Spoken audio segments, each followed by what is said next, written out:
Hey, thank you for tuning in. I do have Pastor Steve here with me, Yeah, great. Hi, Andy.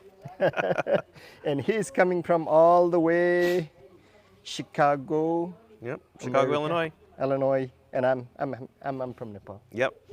Okay, and I hope I'll be asking four questions, little information about him, how he became pastor, and also how church members can support pastor, and some encouragement for new upcoming pastors. So I'll be asking those questions to him. So Okay. welcome, Pastor Yeah, Steve. thank you. It's good to be here. What's the name? Is this a podcast? Does it have a name or anything like that? No name, it's just encouragement to. Okay. Oh, you come up with a flashy name. That'd be okay. Good. Yeah. Okay, you help me. Buddies with ND or something. Okay. Who Oh yeah. knows? No. Buddies with Andy. I like it. Okay. So a little bit introduction about you. Yeah, sure. My name is Steve Brandon. I'm a pastor of Rock Valley Bible Church in Rockford, Illinois. It's a non-denominational Bible teaching church. We planted it about 22 years ago. Okay. I was living in a different town. Uh-huh. We had people come to our church from about 40-minute drive away. Okay. And so they said, hey, we need a church like this up in our community. And so we said, okay, started a Bible study. That was 25 years ago. I was able to quit my job and be full-time pastor for the last 22 years. And you are married. I am married and have 5 children. 5 children. 3 of them are married. 2 of them are 16 as my youngest, and then 20. They're both, one's in high school, one's in college. And my 3 are married, and I have 2 grandchildren. Wow. Great. Yeah. So how did you become pastor? I became a pastor really, I found when my wife and I got married, I had just finished seminary, but then I got my master's in computer science to get back into the computer world where I was from before I went to seminary. And we were going to a church, and that church planted a church in my hometown. Okay. And so when you have only a few people at church and you're seminary trained, you have a lot of opportunity. I led worship for a long time. Okay. And I led Bible studies, and I led small groups, and I learned a lot about the functioning of how the church would go. And so from there, I just had a lot of ministry experience, and we only had a few people, and I became an elder at that church, which an elder and a pastor really the same thing, but I'm working in the computer world at that time.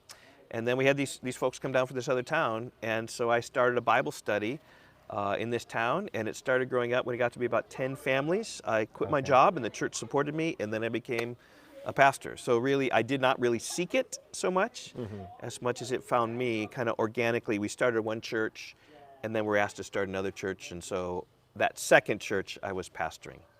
So it's more of you see a kind of a need there, Yeah. and then you begin to. Well, yeah, and I think a lot of what it is bloom where you're planted. Oh, okay. Right. So we were planted in this church that was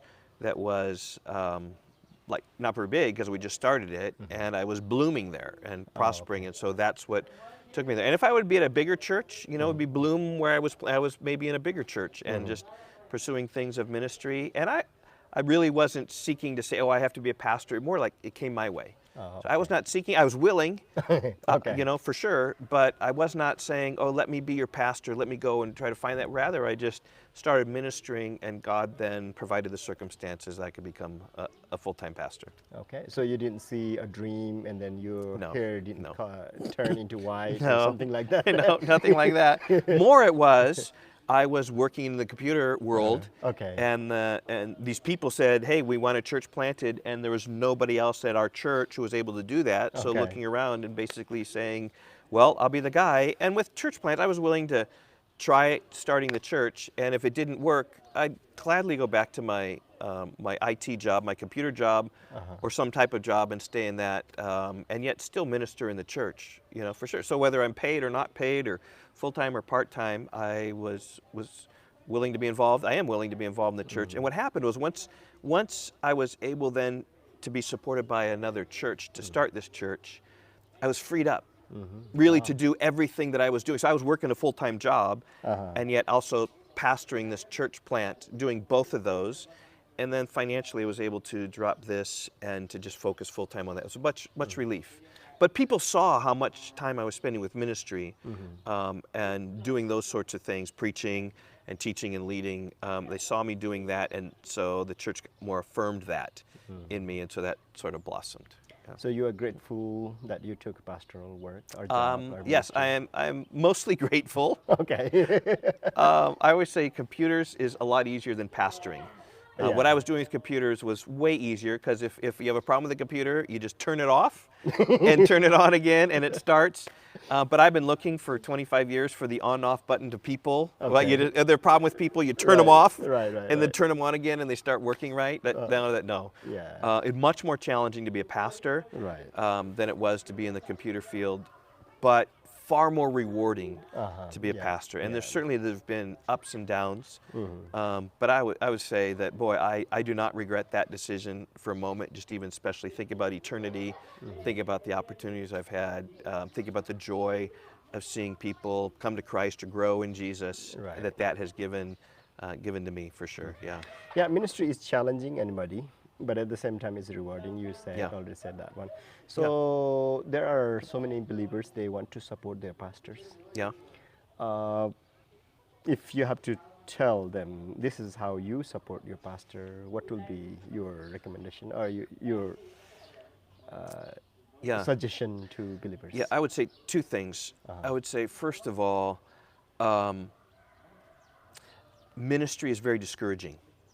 Yeah, By yeah. nature, it's Right. discouraging because you stand at a church each week and you pour out your heart to people, Right. and people change slowly, and people come slowly, and it just takes a long time, and there's a lot. You have big visions and dreams of what you want it to be, and it's not like that. So ministry, by its nature, is discouraging. Right. And so if someone wants to, whatever, help their pastor, whatever, just be encouraging. Be helpful, be one who serves and who helps and is supportive in whatever way you can. I think that would be one thing. I think another thing is not only just to the pastor, but also to the Lord. 3 John 4 says, I have no greater joy than this, to hear that my children are walking in the truth. And John is writing that to Gaius, the elder, and he said that his greatest joy in life is to see that his child, his disciple, is walking in the truth. And I would just say that's true of me as a parent. I have no greater than joy than to see my children walking in the truth. And Right. also as a pastor, I have no greater joy than to see people of the church walking in the truth. So coming back, those two things. You want to encourage me, right? First of all, or help me, whatever. Be an encouragement. But second, really seek the Lord and be growing in the Lord and your excitement for Him and your service of Him. So maybe those are backwards, right? Seek the Lord, that gives me joy. And then in that process, seek to encourage your pastor just however you can. That's what I would say. Oh, yeah, thank you. Okay, so yeah, as someone said, if you want to serve, sell ice cream, and then if you want to, no, if you want to serve Serve happy ice cream. people, then serve ice cream. That is sell really ice good. cream. But pastoring ministry is hard Yes, because yeah. you get all the broken, Yeah. messy thing. Yes. And there are so many new pastors. They are coming to this ministry, Yeah. and it's hard. Yes. What kind of encouragement would you like to say to new upcoming pastors? I would say that, yeah, pastoral ministry is difficult. People are messy, and your life is messy too. So don't think that you're becoming a pastor, look how holy I am. No, you're one of everybody whose Right, life right. is messy with. So realize it's hard, but realize also the strength of God is enough. Right. Paul said in 2 Corinthians, either 2 or 3, like when talking about the ministry, who is sufficient for these things? We're not sufficient, but our sufficiency really comes from the Lord. Right. And I would say really have the end in view in light of just when you die, what do you want to have spent your life upon? And that's a decision I made. Like when I was in the computer world, everything I worked on in the computer world, I worked for a company that's now destroyed, that it's gone. So all the work I did for that's gone. I worked for a hospital, which wiring and all that's been destroyed because they built a new building. So everything that I worked for is all gone. But with pastoring and ministry wise, it is all for eternity. Right. And so that fruit that I have worked out in the people that's being born in people is going to be eternal.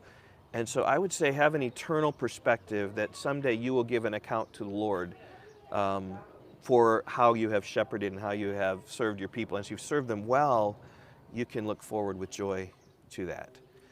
But also, I would say, so that's on a general level. But on a personal level, I just say, pursue the Lord, pursue His Word, pray and trust in God, just with all your heart, just whatever you can do.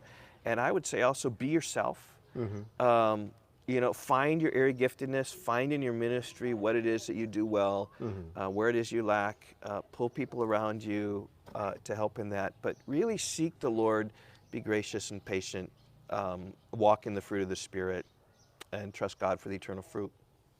And be willing just to say, God, I'm nothing, I'm just a servant, and just what you give, what you grow, I rejoice in, and what you just choose not to give, I'm content with as well. Thank you, Pastor Steve. You're welcome. Hey, so thank you for staying with us this long, and I hope you didn't burn your food you are cooking. But we love you, and new upcoming pastors. Life is hard, ministry is hard, but hang on. Amen. And I don't know what to say, but Just trust in the grace of Lord Jesus Christ. I mean, think about Paul, every letter, right? Grace to you from God, and just trust in God's grace to you to walk. That's the only way I've been able to make it for 25 years of pastoring, is trusting in the grace of Christ every day. Okay, so this is it All right. from Nepal today, and we'll see you in the next whatever comes on the way. Okay. See you. Bye bye. Bye-bye.